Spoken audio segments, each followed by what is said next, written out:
Hi readers, it's Lori. Welcome back to my channel, Books, Ink, and Paper. Today we're going to talk about Historathon 4.0.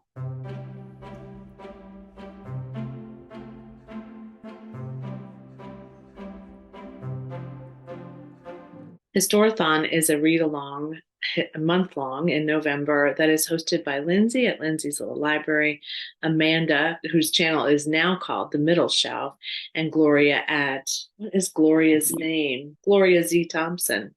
Her name is Gloria Z. Thompson on her channel as well. And I've followed both of these women for a number of years now, and this is the fourth year they've done Historathon. I think they're going to have a group read as well.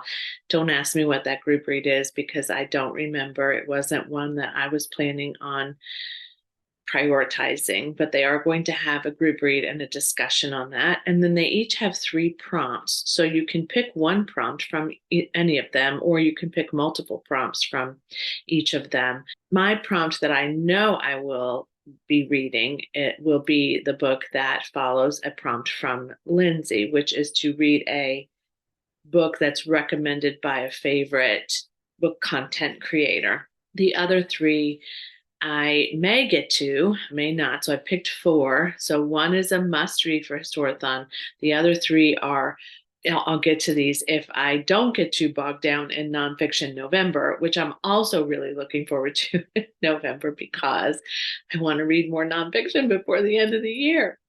So my priority is nonfiction in November, but I will read at least one historical fiction novel and possibly 2. So let's talk about what's on my list. So one that I will get to and is going to fulfill the prompt to read a book by a favorite is In Memorium by Alice Wynne. Meredith on the Currently Reading podcast recommended this one, and I have had it for a bit. I purchased it months ago, and the reason I'm prioritizing this too is that this is one of my 5-star prediction reads that I posted months ago.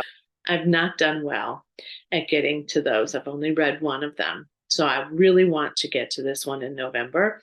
I have taken it out and I'm going to keep it so I see it for the next couple of weeks of October so that I can make sure that I get to this. In Memoriam is set in World War I, which is not a period I read a lot of books about, but it is one that interests me. And I have read more about World War I recently than I had before.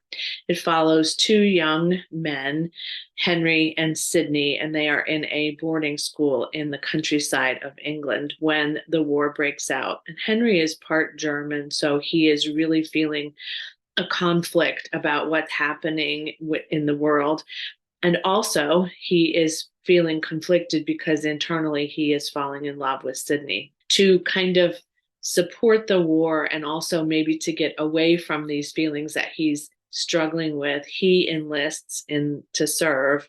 And then Sidney is also having feelings for Henry. And so he leaves to join Henry as well. And I think he joins the war too. So it's about a disastrous time in history for many people, and also the difficulty of falling in love in that kind of a relationship in a time where that was absolutely forbidden and people were treated terribly. And in fact, I don't even know what all happened to young gay men in that time of our history, but I guess I'm going to find out fictionally anyway. So In Memoriam, Alice Wynne, and again, it was recommended by Meredith at Currently Reading. Okay, if I get to them, these are some that I might pick up. So The Pull of the Stars by Emma Donoghue, not too long, not too big. So that one is the one I just mentioned is a bit longer than this for sure. I've had this for a while, so I want to get to my backlist. This is my new focus, get to the backlist. So I chose these 3 books that are possibilities for me for Historathon because they're on my backlist. I've not finished an Emma Donoghue before. I started The Wonder a few years ago on audio and I didn't finish it, but it's not because it wasn't good. I just was in a place where audio wasn't my thing. And now it's time for me to maybe revisit that. But I'm going to start with The Pull of the Stars because it's been on my shelf in my bedroom and I see it a lot when I'm just kind of looking at what's on that shelf. And keep thinking, you need to get to this, you need to get to this. This is a Barnes and Noble Book Club special edition, and it follows a woman whose name escapes me. Julia? Yes, Julia, who works at an understaffed hospital. And it is also set during the wartime. So it is in Ireland. I don't know what year, so I don't know which war. But there's also a flu virus that is quarantining a number of women. And these women, Julia and Dr. Kathleen Lynn and Bridie Sweeney, who is a volunteer, are there to support these women during their labor and birth and delivery, especially the ones who have the flu. So this one is kind of dark because not everybody's going to survive this pandemic. And of course, there are lots of other things happening in the world around them. And then also, Catherine Howe wrote The House of Velvet and Glass. This came out in 2012, at least in paperback, this edition. So I've had this for a bit now, and I loved the physic book of Deliverance Dane, and I never read anything else by Catherine Howe, although I have collected a few others since then, and this is one of them. This is set in Boston in 1915. I love a book set in Boston, especially if it has a bit of a supernatural or kind of creepish vibe. This one is about Sybil, who's lost her mom and her sister to the Titanic sinking, and she's really struggling with that, as well as sort of the changes in her father's personality and maybe some of the things that he's chosen to do. And there's something that her brother is involved in that is criminal, I think, and he's kicked out of Harvard.